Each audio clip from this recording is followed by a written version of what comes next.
Southampton's starting 11 if they kept their best players. The Saints have a reputation of being a selling club, but how could they line up right now if they never had to let their top assets leave the club? In goal it's Fraser Forster. We start with a current Southampton player, which is a rarity in this side, but Forster is unrivaled when it comes to Saints goalkeepers in recent years. The England international has established himself as a top Premier League goalkeeper since joining from Celtic, if you ignore the first half of this season.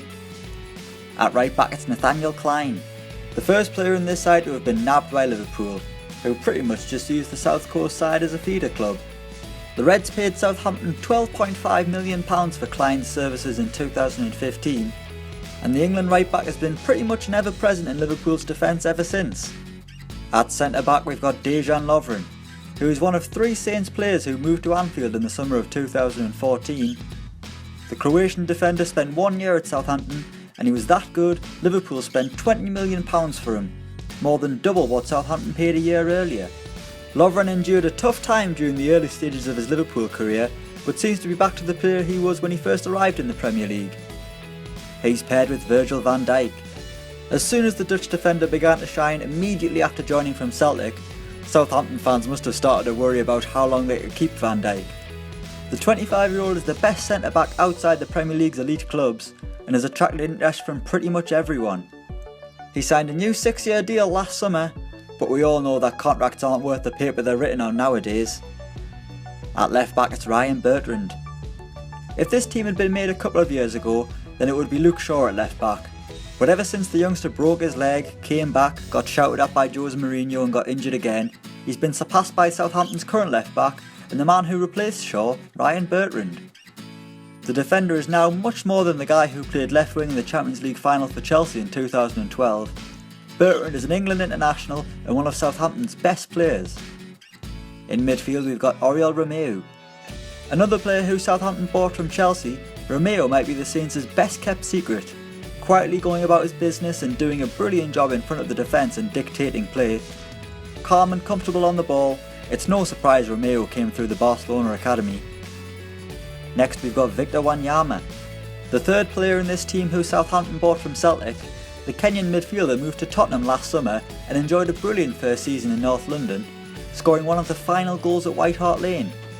The spaghetti-eating, opposition-tackling, Maurizio Pochettino-loving is our second centre midfielder, and he's alongside Adam Lallana. Just like DEJAN LOVREN, former Saints captain Adam Lallana joined Liverpool in the summer of 2014 after helping take the club from League One to the Premier League. Despite a tricky start at Anfield, the attacking midfielder has probably had the best season of his career under Jurgen Klopp, Cruyff turning his way to 7 goals and 7 assists. Our front three kicks off with Sadio Mane, who was the final player in this team to swap Southampton for Liverpool, so apologies to all you Ricky Lambert fans out there. While some struggle to make the transition from red and white to just red, Sadio Mane has had no such problems, taking his game to a whole new level since moving to Merseyside for £34 million. The Senegal forward has hit double figures in all 3 of his Premier League seasons so far, and that puts him in this team ahead of Arsenal's Alex Oxlade-Chamberlain and Theo Walcott, as well as current Saint Nathan Redmond, who has shone in his first season at St Mary's. Through the middle it's MANOLO GABBIADINI. Since we're not going with Ricky Lambert, again apologies to the fan club, the Italian seems like the obvious choice to lead the line. Jay Rodriguez and Charlie Austin always seem to be injured, Shane Long's legs are faster than his brain, Pablo Osvaldo was crackers, and Graziano Pelle is hardly setting the Chinese Super League alight. So it's Gabbiadini up front, with injury seemingly the only thing able to stop him from scoring since arriving from Napoli in January. And finally it's Gareth Bale. It's been 10 years since Southampton sold a fresh-faced Welshman to Tottenham for an initial fee of £5 million. 1 decade later, he's one of the best players on the planet, the second most expensive player in history, playing for one of the best teams in the world and carrying the weight of a nation on his shoulders.